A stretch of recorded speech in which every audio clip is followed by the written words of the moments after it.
Hello, first graders. Welcome to a new English lesson. Please get your reading and writing workshop book ready and open page 68. So the weekly concept for this lesson will be, how's life different than it was long ago, now and then?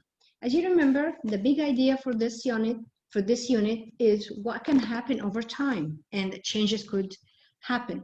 So as we see in this picture, we see the two girls are playing, and we can tell that the games that they're playing are old games or old toys that we don't have it. Also in a photograph, we can see it's black and white, and their clothes they're wearing, it's different than what we would wear nowadays. So the unit for this lesson will be reading and talking about what life was like long ago. All right, let's watch this video. Now and then. How is life different than it was long ago? How can you compare children today with children in the past? In a classroom from long ago, some things look the same. But what things are different? In today's classroom, students work with computers.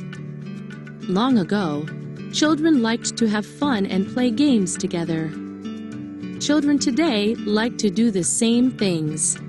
Outdoors or indoors, with friends or family, children like to play and have fun. All right, as we saw in a video that children still play outdoor and indoor, play with their friends or family members, but maybe the games they're playing in the old days are different than what we play nowadays. All right, let's see the words that we'll be learning today. Century. Century. My grandfather planted this old tree a century ago. A century is 100 years. So let's listen one more time. Century. My grandfather planted this old tree a century ago. So a century means 100 years. Okay. Next. As you see this picture from the past. From the past, I can see that the carriage, the horses, the people, the clothes the people wear, the shops, and the buildings, that this picture from past or from long time or from long ago. Let's read. Past. In the past, there were no telephones or cars. People wrote letters and rode horses. So this is a way of people to communicate, were writing letters, and to commute, or the transportation that time was riding horses. So this is the past. That's been something happened long ago. It's already happened. Okay, let's go for next word.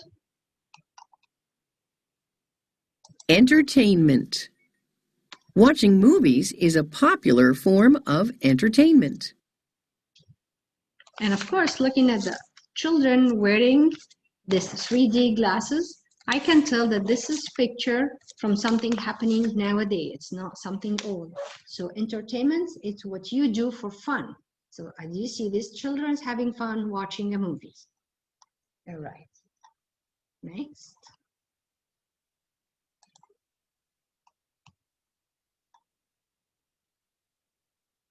Future is the opposite of the past. Past is something happened long ago. I'm learning about the past by watching videos or reading books or looking at the posters and pictures or visiting museums.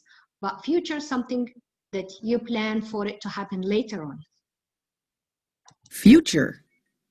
In the future, you will grow up and have jobs. So this is something will happen later. Future. As we said, it's the opposite of the past. The past is already finished, already happened. Then we have present. Present is the time that it's happening right now. So what we're doing right now, that's called the present. Present. In the future, cars may be able to fly, but in the present, they can only drive on the road. So in this example, on this sentence, they put the word future and present in one sentence to explain it more. So they're telling you probably in the future the car will be flying. So you take in the car and fly. But for now, at the present, what we living now, the car will still only be driving on the road. Okay. So let's read this together, this book.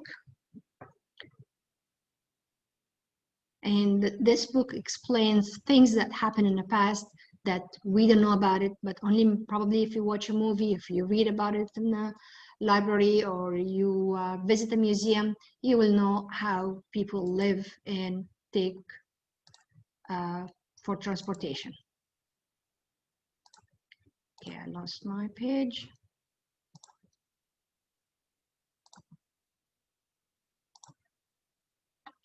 Let me get it again. The Last Train by Gordon Titcomb. Paintings by Wendell Miner. Okay, from the picture, you will tell that this is something happened in the past. Okay, let's read. It has a song. Let's start with the story. There's a little railroad station in the center of our town. The window's boarded up. The roof is falling down. So of course, looking at the painting or the picture, I can tell that this is an old picture and they're talking and explaining about something happened in the past. And they're telling me how this railroad station or train station look like. You don't have this book, by the way, so please just pay attention and listen. Thank you. Next page.